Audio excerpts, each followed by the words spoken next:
जी अस्सलाम वालेकुम जी। मैं हूं डॉक्टर तारक सलीम और आप देख रहे हैं मेरा यूट्यूब चैनल। आज हम बात करेंगे लिपोमा के मतलब। लिपोमा जिस्म पर गिल्टियां बन जाती हैं, छोटी छोटी गिल्टियां बन जाती हैं, 1 सेंटीमीटर की या इससे ज़्यादा बड़ी भी हो सकती हैं। बाज़ केसेस में ये तकरीबन 10 सेंटीमीटर तक बड़ी हो सकती हैं। तो ये क्या है और इसकी होम्योपैथिक में मेडिसिन कौन कौन सी है और इसका तरीका खाने का क्या है, आज हम इसके मतलब बात करेंगे। और पहले बात कर लेते हैं लिपोमा के मतलब। लिपोमा जिस्म पर छोटी छोटी गिल्टियाँ होती हैं, ये चर्बी की गांठें होती हैं। जैसे चर्बी इकट्ठी हो जाती है एक जगह पर और उसकी गिल्टी नुमा एक शक्ल बन जाती है। और ये साइज़ में तकरीबन 1 सेंटीमीटर तक बनती हैं या 2 सेंटीमीटर तक। इसका साइज तकरीबन यही रहता है। बाज़ औक़ात ये बड़ी हो जाती हैं, जैसे 10 सेंटीमीटर तक, 8 सेंटीमीटर तक। वो बहुत शाज़ो नादर ही होती हैं किसी केस में। और ये अक्सरियत में ये पेशेंट नहीं होते। ये कोई 100 में से कोई 10 पेशेंट ऐसे होते हैं जिनके ये मसला होता है।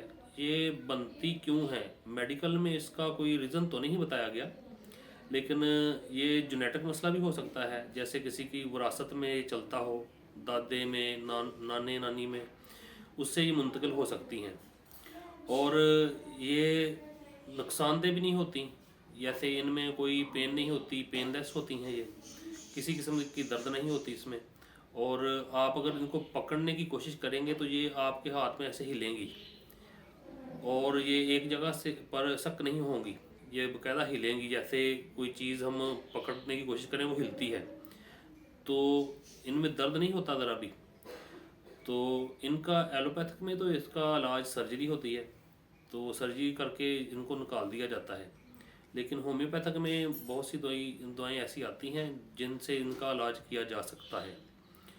तो ये जिस्म के किसी हिस्से पर भी बन सकती हैं, जैसे बाजू पे बन गई या सर पे बन गई या फिर आपके कंधों पे बन गई, पेट पे बन गई। एक इनकी तादाद एक भी हो सकती है और एक से ज़्यादा भी।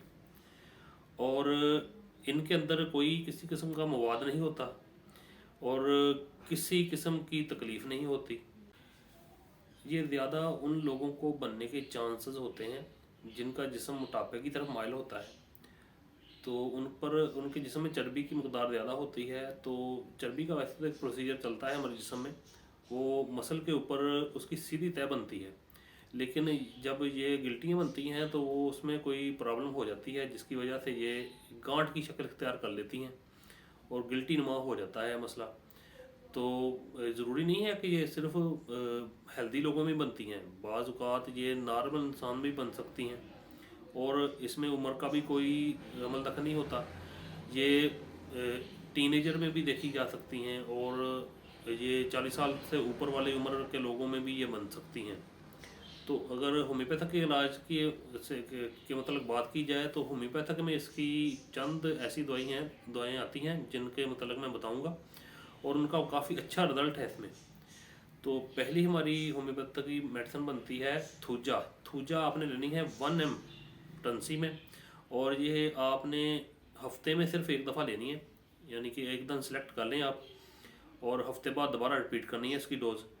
और दूसरी हमारी मेडिसिन बनती है कलकेरिया कार्ब।